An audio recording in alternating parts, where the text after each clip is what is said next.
WonderForest.com.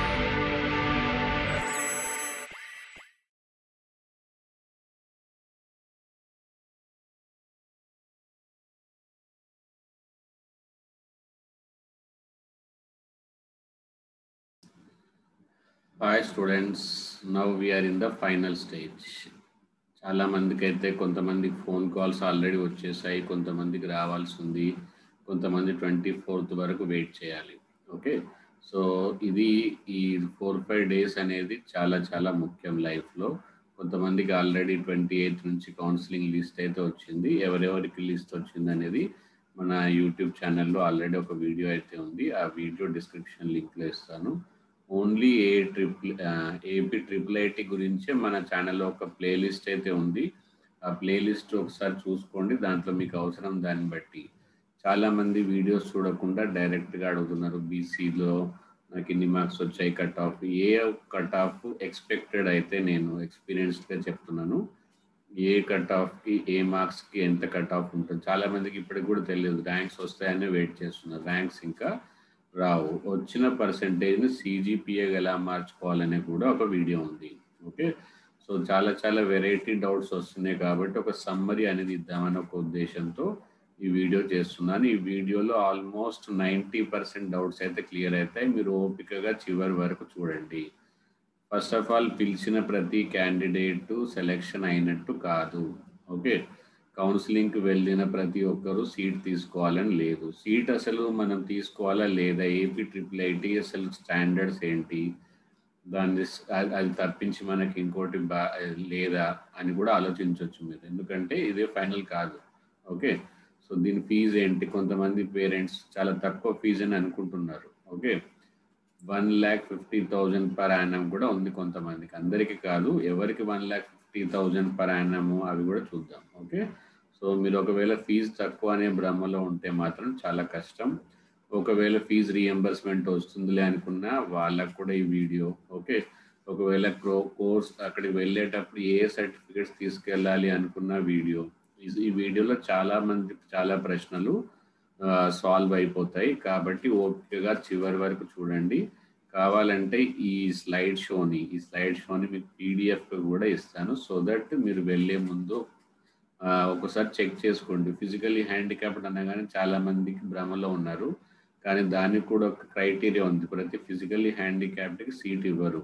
Okay, చాలా మంది phone చేస్తున్నారు, సార్ నేను ఫిజికల్లీ హ్యాండిక్యాప్డ్ కానీ నాకు ఇంకా లిస్ట్ రాలేదు, లిస్ట్లో పేరు లేదు అంటే దానికి ఏదో ప్రాబ్లం ఉంది. ఏ ప్రాబ్లం ఉంది అనేది అయితే మీ అప్లికేషన్లో తెలిపితే వాళ్ళ క్రైటీరియా ఉంది. అవన్నీ విషయాలు మనం తెలుసుకుందాం. ఓకే, సో బేసిక్ నుంచి లాస్ట్ వరకు చూడండి. ఓకే, సో ఫస్ట్ చూడండి అసలు BTech AP triple IT Rajiv KT అనేది బీటెక్ మొత్తం 6 years కాదు. ఓకే, దీంట్లో 2 కోర్సులు ఉన్నాయి, ప్రీ యూనివర్సిటీ కోర్సు తర్వాత BTech course. 2 years pre university course, okay, 4 years ఏమో బీటెక్ కోర్స్. సో 2+4 మొత్తం 6 years. అలాగని ఓన్లీ బీటెక్ కోర్స్కి అడ్మిషన్ జరగట్లేదు. చాలా యూనివర్సిటీస్ కూడా ఆర్జీకేటీతో టైఅప్ అయి సిఈటి ద్వారానే వాళ్ళ కాలేజెస్ కూడా డిప్లొమా కోర్సెస్ కూడా రిక్రూట్మెంట్ జరుగుతుంది. ఓకే, సో ఇవి మ్యాక్సిమం ఆఫర్ చేసే కోర్సెస్. ఇది నూజివీడులో ఉంది. Okay, plus Nuzvid plus RK valley plus నూజివీడులో ఉన్న కోర్సెస్ మాత్రమే 7, ప్లస్ ఒంగోలు శ్రీకాకుళంలో కెమికల్ ఇంజనీరింగ్ కానీ civil metallurgical and material engineering కానీ కోర్సెస్ ఇంకా ఇంట్రడ్యూస్ చేయలేదు. ఓకే, ఏవేవి అందుకే శ్రీకాకుళం, ఒంగోలు ఈ 2 కాలేజెస్లో మీకు కెమికల్ ఇంజనీరింగ్, మెటీరియల్ ఇంజనీరింగ్ అయితే లేదు. అందుకే కౌన్సిలింగ్ వెళ్ళే ముందే మీరే ఆల్మోస్ట్ హోమ్లో ప్రిపేర్ కావాలి. ప్రిపేర్ అయి వెళ్తేనే అక్కడ మీరు ఎలాంటి ప్రాబ్లం లేకుండా కౌన్సిలింగ్ సాఫీగా సాగుతుంది. వీలైతే ఈ వీడియోని 2 to 3 times చూడండి, అప్పుడే మీకు ప్రతి డౌట్ క్లియర్ అయిపోతుంది. ఓకే, సో ఇందులో నేను చెప్పేది జస్ట్ మినిట్. సో ఈ కెమికల్ ఇంజనీరింగ్ ఒకటి ప్లస్ మెటలర్జికల్ మెటీరియల్ ఇంజనీరింగ్ ఒకటి, ఇవి ఓన్లీ నూజివీడు ప్లస్ ఆర్కే వ్యాలీలో మాత్రమే ఆఫర్ అయి ఉన్నాయి. సో మీరు కౌన్సిలింగ్ ఇచ్చేటప్పుడు ఇవి కనుక ఉంటే ఆ క్యాంపస్ మాత్రమే సెలెక్షన్ చేసుకోండి. ఓకే, కోర్సెస్ అయితే ఐడియా ఉంది కదా, కంప్యూటర్ సైన్స్ అండ్ ఇంజనీరింగ్. ఇంకొకటి కంప్యూటర్ సైన్స్ అనేది ఇది వీళ్ళు ఆఫర్ చేసేది ప్లెయిన్ కంప్యూటర్ సైన్స్. ఇప్పుడు లేటెస్ట్గా ఈ ఇయర్ ఎంసెట్లో నేను ఆల్రెడీ నా వీడియోస్ యాక్చువల్గా అయితే ఇప్పటి వరకు మెయిన్గా ఐఐటి నీట్ కౌన్సిలింగ్ గురించి ప్లస్ ఐఐటి నీట్ క్లాసెస్ గురించి ఉంటాయి. కానీ ఫస్ట్ టైం ఈ ఏఐట్రిపుల్ గురించి చేస్తున్నాను కాబట్టి వాటివే సేమ్ కాపీ పేస్ట్ ఇక్కడ ఉంటుంది. ఓకే, సో కంప్యూటర్ సైన్స్ అనేది ఒకప్పుడు డిమాండింగ్ టాపిక్, కానీ ఇప్పుడు ఆ కంప్యూటర్ సైన్స్లో చాలా కొత్త కోర్సెస్ అయితే యాడ్ అయ్యాయి. కానీ వీళ్ళు ఆఫర్ చేసే కోర్స్ మాత్రం simple plain computer science. So join కావాలనుకునే వాళ్ళు ఒక విషయం ఆలోచించండి. ఓకే, దీంట్లో ఫీజు తక్కువ అని వెళ్తే ఓకే, నో ప్రాబ్లం, ఆ ఫీజు డీటెయిల్స్ కూడా చెప్తాను. ఓకే, సో అందుకని లాస్ట్ వరకు వెయిట్ చేయండి. సో కంప్యూటర్ సైన్స్ దొరుకుతుంది ఖచ్చితంగా, మంచి కాలేజు, ఇంకా నాకు మళ్ళీ ఎంసెట్ ఇచ్చే ఓపిక లేదు, తర్వాత ఐఐటి రాసే ఓపిక లేదు అనుకునే వాళ్ళకు ఇది బెస్ట్. ఓకే, సో ఇది ఎవరికి బెస్ట్ అనేది ఇంకా ఒక వీడియో స్పెషల్గా చేస్తాను, దానికి యానిమేషన్స్ అవన్నీ రెడీ అవుతున్నాయి. Okay, so let's see. ఇప్పటివరకు అయితే చెప్పాల్సింది ఇది కోర్సెస్. ఓకే, తర్వాత నేను చెప్పాను కదా ఓన్లీ బీటెక్కే కాదు, డిప్లొమా కోర్సెస్ కూడా ఉన్నాయి కొన్ని యూనివర్సిటీస్. ఏది ఆచార్య, ఎన్జి రంగా అగ్రికల్చర్ యూనివర్సిటీ వాళ్ళు, ఎస్వి యూనివర్సిటీ వాళ్ళు, వైఎస్ఆర్ హార్టికల్చర్ యూనివర్సిటీ వాళ్ళు కూడా ఇదే కామన్ ఎంట్రన్స్ టెస్ట్ ఆధారంగా డిప్లొమా కోర్సు కూడా అడ్మిషన్ తీసుకుంటున్నాయి. వాటి ఎలిజిబిలిటీ క్రైటీరియా ఏందని కూడా తెలుసుకుందాం. ఓకే, కొంచెం వీడియో లెంతీ అవ్వబోతుంది కాబట్టి ముందుగానే మీరు ఒకవేళ ఫస్ట్ టైం అయితే సబ్స్క్రైబ్ చేయండి, బెల్ ఐకాన్ ప్రెస్ చేయండి. విజ్కెమ్ యూట్యూబ్ ఛానల్కి ఏ వీడియో స్టార్ట్ చేసినా లైక్తో స్టార్ట్ చేయడం అనేది ఒక అలవాటుగా మార్చుకోండి. ఓకే, సో ఇందులో సెలెక్షన్ అయ్యేది ఓన్లీ నియర్లీ 4500 స్టూడెంట్స్ మాత్రమే బీటెక్ కోర్స్కి. ఓకే, సో తర్వాత ఈ డిప్లొమా కోర్సెస్లో కొంతమంది రాసిన వాళ్ళు అరౌండ్ 80,000 స్టూడెంట్స్. సో మిగతా స్టూడెంట్స్ ఏం చేయాలనేది నేను ఒక ప్రోగ్రామ్ తయారు చేసుకున్నాను. దానికోసం నాది ఒక టెలిగ్రామ్ ఛానల్ ఉంది. ఆ టెలిగ్రామ్ ఛానల్లో అయితే మీరు టెలిగ్రామ్ డౌన్లోడ్ చేసుకోండి, ఆ టెలిగ్రామ్ ఛానల్స్లో జాయిన్ కండి. ఆ టెలిగ్రామ్ ఛానల్ లింక్ కూడా డిస్క్రిప్షన్ బాక్స్లో ఇస్తాను, ఖచ్చితంగా జాయిన్ కండి. Okay, so diploma in agriculture 2 years. ఇది చూడండి, మీడియం ఆఫ్ ఇన్స్ట్రక్షన్. మీరు మామూలుగా ప్రాస్పెక్ట్లో ఉందిలే అనుకుంటారు, కానీ దాని బ్యాగ్ చెప్తున్నాను. ఇక్కడ మీరు నేర్చుకోబోయే course medium of instruction Telugu, అది చాలా ఎఫెక్ట్ పడుతుంది. So you cannot claim this certificate across the India and across the globe. Okay, so ఇది అందరికీ సూటబుల్ కాదు. ఉన్న ఊర్లోనే, మన ప్లేస్లోనే, మన రాష్ట్రాల్లోనే, తెలుగు రాష్ట్రాల్లోనే సెటిల్ అయ్యే వాళ్ళకు మాత్రమే ఇది. సో కాబట్టి దీనిలో డెఫినెట్గా మీకు కాంపిటీషన్ తక్కువ ఉండే ఛాన్సెస్ ఉన్నాయి. Okay, diploma in agriculture engineering మాత్రం ఇంగ్లీష్ కోర్స్ ఒకటి ప్లస్ 3 years. ఓకే, సో ఇది సెలెక్ట్ చేసుకోవాలంటే 3rd, 4th కోర్స్ అనేది బెటర్. నెక్స్ట్ చూడండి, diploma offered by SV university.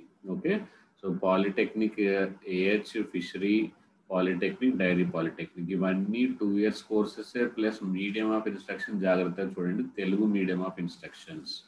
Okay, in future మీకు ఎక్కడైనా లైఫ్లో స్కోప్ బయటికి వెళ్దామంటే ఈ సర్టిఫికేట్ మాత్రం యూజ్ అవ్వకపోవచ్చు. Okay, so next diploma in horticulture 2 years. Again it is also Telugu medium of instruction by doctor YSR horticulture university. So ఈ 3 universities diploma courses Telugu medium of instruction ఒక కోర్స్ తప్పించి. ఓకే, ఒకవేళ బీటెక్లో ఆ 7 కోర్సెస్ కాకపోతే మీరు పాలిటెక్నిక్ వెళ్తే, ఇది డిప్లొమాకి వెళ్తే దీని తర్వాత మీకు మళ్ళీ IIT mains, advance, NEET exam రాయాల్సి ఉంటుంది. ఓకే, సో నెక్స్ట్ ఒకవేళ మీరు ఖచ్చితంగా నేను ఎలాగైనా ఇలా దీంట్లో జాయిన్ కావాల్సిందే ఖచ్చితంగా ఫైనల్లీ డిసైడెడ్ అంటే మీరు తీసుకెళ్తే రెడీగా ఉంచుకోవాల్సినవి ఆల్మోస్ట్ మీరు అప్లై చేసి ఉంటారు, దగ్గర ఉంచుకొని ఉంటారు. ఒకవేళ ఉంచుకోకపోతే యాజ్ ఎ లిస్ట్ చెప్తున్నాను, hall ticket, number of 10th class, ఇవన్నీ 3 సెట్స్ జిరాక్స్, 3 కాదు 5 సెట్స్ జిరాక్స్ తీసుకొని రెడీ ఉంచుకోండి.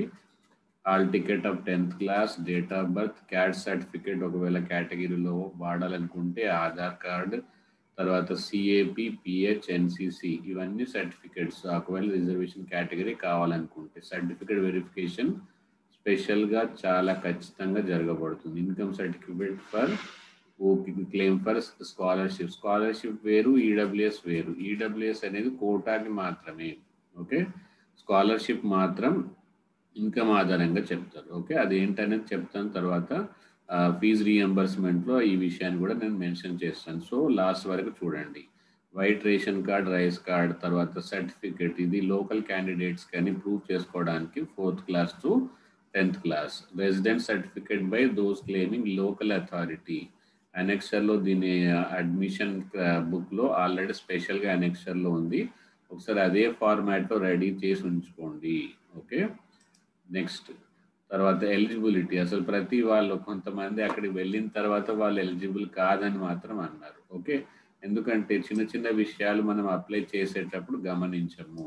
ఓకే, సో చూడండి జాగ్రత్తగా. అందుకే మీకు ప్రతి విషయాన్ని ఎక్స్ప్లెయిన్ చేస్తూ చెప్తున్నాను. ఇదే విధంగా నేను కెమిస్ట్రీ కూడా ఎక్స్ప్లెయిన్ చేస్తాను. కాబట్టి మీరు ఇన్ ఫ్యూచర్ ఏదైనా కాలేజ్ జాయిన్ అయినా, ఏ టాపిక్లో ప్రాబ్లం ఉన్నా ఇమ్మీడియట్గా యూట్యూబ్కి వచ్చి విజ్కెమ్ మీ టాపిక్ టైప్ చేయండి. ఆ వీడియో లెక్చర్ని కంటిన్యూస్గా చదువుకోండి. ఏ ప్రాబ్లం ఉన్నా ఇప్పుడు మీకు ఎలాగైతే సమాధానాలు ఇస్తున్నానో అలాగే మీకు కూడా సమాధానాలు ఇస్తాను. Okay, and everything is at free of cost. Okay, candidate should have pass the SSC 10th class in first attempt. చూడండి, ఇది ఒకటి చాలా ముఖ్యమైన విషయం. ఓకే, ఫస్ట్ అటెంప్ట్లోనే పాస్ అయి ఉండాలి. Or any other equivalent examination recognized by the AP state and Telangana state conducted in 2020. Okay, AP and తెలంగాణకు మాత్రమే, ఎందుకంటే చెప్తున్నాను అదర్ స్టేట్స్కి ఫీజు వేరు. Okay, and or exempted candidates by the board of secondary education if less than 15 years age. Okay, కొంతమంది చిన్న వయసులోనే 10th pass అయిన అబ్బాయి అని చాలామంది ఉంటారు. ఓకే, అబ్బాయి కాదు అమ్మాయి కూడా ఉంటుంది. Okay, so next candidate should have completed 15 years. ఒకవేళ మీరు 15 years లోపే 10th కనుక పాస్ అయితే ఓకే మీరు ఎలిజిబుల్ కాదు. అది అప్పుడు మీరు ఏం చేయాలి, ఏపీ బోర్డు నుంచి మీరు ఎగ్జామ్షన్ తీసుకొచ్చుకోవాలి. ఓకే, సో 31st December 2020 అనేది మీ ఏజ్ని క్యాలిక్యులేట్ చేసింది 31st December of this year. Okay, మళ్ళీ మరీ ఎక్కువ ఏజ్ అయినా ప్రాబ్లమ్. 18 years ఏజ్ అని 31st December. కానీ ఎస్సీ ఎస్టీ వాళ్ళకి 21 years అయినా పర్లేదు, 3 years ఏజ్ రిలాక్సేషన్ ఉంది. తర్వాత other state candidates who have to write RGQAT for admission into campuses. Next international students of Indian nationality, foreign students కూడా ఒకవేళ AIEEEలో చదువుకోవాలనుకుంటే వాళ్ళు కూడా దీనికి ఎలిజిబులే. తర్వాత candidate should belong to state of Andhra Pradesh or Telangana, should satisfy local non local status requirement laid down in procedure. ఇది okay. Next for admission into, అప్పటివరకు చెప్పింది ఏంటి, ఓన్లీ బీటెక్ గురించి. ఒకవేళ 2 years 3 years డిప్లొమాలో యూనివర్సిటీలో కావాలనుకుంటే సేమ్ 10th క్లాస్. ఓకే, తర్వాత government of Andhra Pradesh or Telangana. ఇప్పుడు బయట స్టేట్స్ వాళ్ళకి దీంట్లో లేదు అడ్మిషన్. ఓకే, ఎందుకు, medium of instruction is Telugu. తర్వాత candidate should have 15 years of age on 31st August. ఇది చూడండి, అది డిసెంబర్, ఇది August. 22 years as on 31st August. Okay, so diploma programs, they will give separate notification for admission. All applicable students are eligible for programs. Okay, all applicants are eligible for diploma programs. Understood?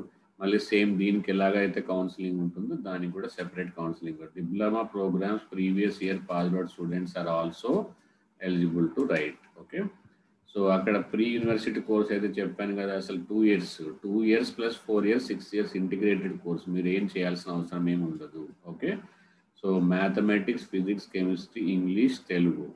ఒకవేళ non local students other than AP Telangana students అయితే వాళ్ళకి సంస్కృత్ అనేది second language లాగా చెప్పగలరు.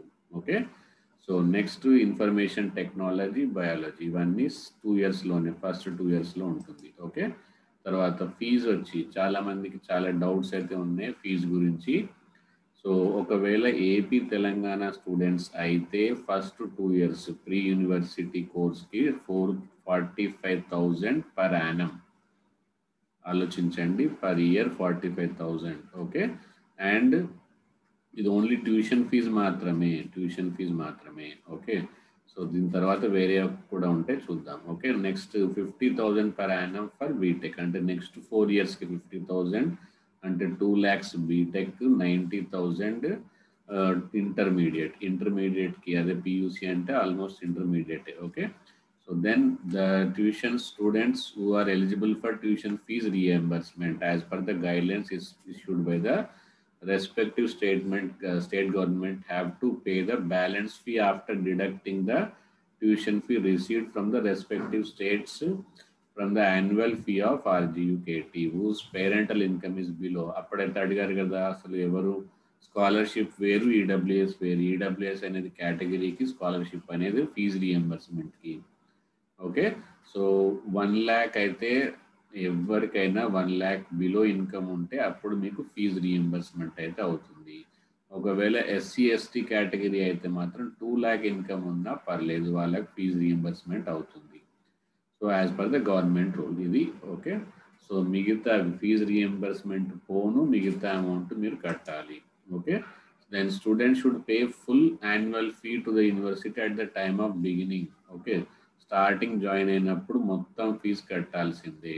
Okay, so దాని తర్వాత reimbursement ఏదైనా వస్తే అది నెక్స్ట్ ఇయర్ ఫీజులో డిడక్షన్ చేయబడుతుంది. Okay, so reimbursement off to the mother account directly. Student should pay the monthly, అంటే ఇది ఈ ఫీజు ఒకవేళ ఇన్స్టిట్యూషన్కి డైరెక్ట్గా వస్తే నో ప్రాబ్లం, ఒకవేళ మదర్ అకౌంట్కి వస్తే మాత్రం ఫుల్ ఫీ కట్టాల్సిందే. Student should pay the monthly mess charges కూడా 45,000 పర్ ఇయర్, అది ప్లస్ మంత్లీ 2,500 నుంచి 3,000 వరకు. అంటే సో ఆల్మోస్ట్ 36. Okay, so 36,000. దీన్ని బట్టి ఆలోచించుకోండి పర్ ఇయర్ మీకు ఎంత ఖర్చు ఉండబోతుందో, ఖర్చులను బట్టి కూడా ఆలోచించుకోండి. ఓకే, దెన్ అది కాకుండా every student has to pay registration and group insurance fee of 1,500. SC ఎస్టీకి అయితే ఓన్లీ 1,000. అది కూడా రిఫండేబుల్, ఏదైనా అక్కడ ఏదైనా మోసాలు జరిగితే, ఏదైనా బ్రేకేజ్ ఉంటే అవన్నిటికి ఛార్జ్ అనమాట. Okay, so next super న్యూమరీ seats to the extent of 5% NRI candidates other state students. Already నేను ఒక వీడియో చేశాను. ఓకే, సో 70 వాళ్ళకి ఏంటి 70% marks or 7 GPA or eligible for admission. Okay, చూడండి ఇక్కడ tuition fee for the students other states and children of Indian working in gulf countries 1,50,000 per annum. Okay, ఇది కూడా only tuition fees, mess charges వేరు, మళ్ళీ caution deposit వేరు. So tuition fees for international NRI students 3 lakh per annum. Okay, so ఇలాంటి చాలా విషయాలు తెలుసుకున్నారు అనుకుంటాను. Okay, so for more details join my Telegram channel. I will give the Telegram channel link in the description. వెళ్ళే ముందు చాలా జాగ్రత్తగా ఆలోచించండి. ఓకే, ఒకసారి నిర్ణయం తీసుకున్న తర్వాత మళ్ళీ రిటర్న్ వస్తే చాలా కష్టం. Okay, all the best, do well. And నా టెలిగ్రామ్ ఛానల్లో జాయిన్ అయితే చాలా అడ్వాంటేజెస్ చూద్దాం. See you, bye.